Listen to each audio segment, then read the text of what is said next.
and then you saw Steve Harvey coming back at the center of the stage. What was going through your mind that time?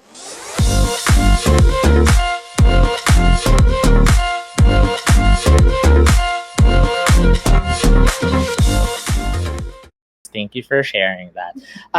So, coming from the USA pageant, and you also competed for the Miss Universe 2015, and well, of course, we can't help but go back to that specific event or scenario when you were with Pia, when she was announced as the first runner-up, and we just wanted to hear it from you firsthand. How, I mean, looking back, and then you saw Steve Harvey coming back at the center of the stage. What was going through your mind that time, and when you're beside Pia?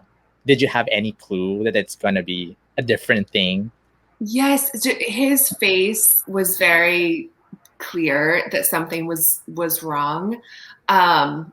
So yeah, just looking at him and we rehearse for weeks, so we know the choreography of the show. And at the end of the show, the host is not supposed to come back down to the front of the stage. So we definitely knew that something was up. I think because it was so surreal. It was just one of the most surreal moments of my life. But I was so lucky to be, standing next to Pia, of course, and she was in shock of what was going on, and she didn't want to, step forward if what she was hearing wasn't what she was hearing. So I got to reinforce that and say, "You are Miss Universe," which, still is such a wonderful moment for me. I feel sorry for her that this is still her crowning moment, and is still, this is how we look back on it, was this moment that should have been just pure joy and no controversy. And unfortunately, it was what it was. But she, had such a wonderful year that all of that overshadows just that one odd moment. And I would have to say it's one of the pure moments when the camera captured your emotion as you were speaking to Pia. Normally people would we say that we get to know one's character when you put them when you catch them off guard, and your personality and the emotion that you projected was more of a supportive delegate to Miss Philippines during that time. And yeah, so Alexa, I think you have a question. Yes, I want to just ask Olivia, because obviously we all know that you and Pia are good friends.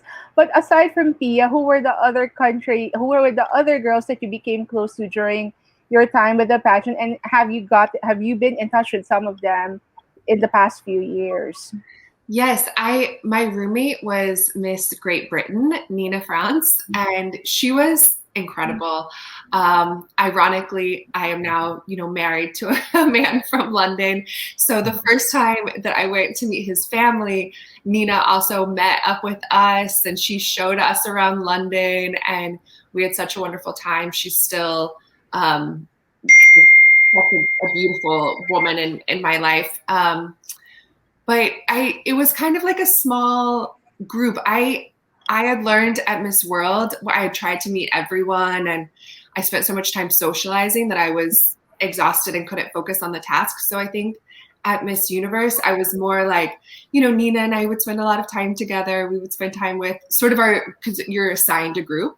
So with my group, I spent a lot of time with those girls, which was like Miss Netherlands, Miss Ireland. Like we all were sort of a pod, and not intentionally being cliquey, but just sort of the nature of we had lunch at our certain time, and so we were together often. But yeah, they're wonderful women, and I still look to them. We don't stay in super close touch, but I still admire all these women. Right. Yeah, and I would like to know, aside from what happened with Steve, what were some of the most memorable experiences that you had competing in Las Vegas in 2015? It's funny. It's like the simple moments. You spend so much time rehearsing. I just remember just all of us the rehearsal studio is so freezing. and we're all trying to be cute. You know, we're wearing our cute clothes and our heels, but it's freezing in there. So everyone kind of like huddles together. That Miss Universe is when I started drinking coffee, because you would have such long days that I needed that, you know, energy. But Nina and the girls taught me to drink coffee and just like do a little splash of cream in it, and we would like hold it for warmth and like kind of huddle together to stay warm. So that's like one of my fond memories, which seems, you know, so nothing, but we would just kind of like giggle together and, you know, and try to focus on rehearsing, but also try to enjoy the little breaks that we got.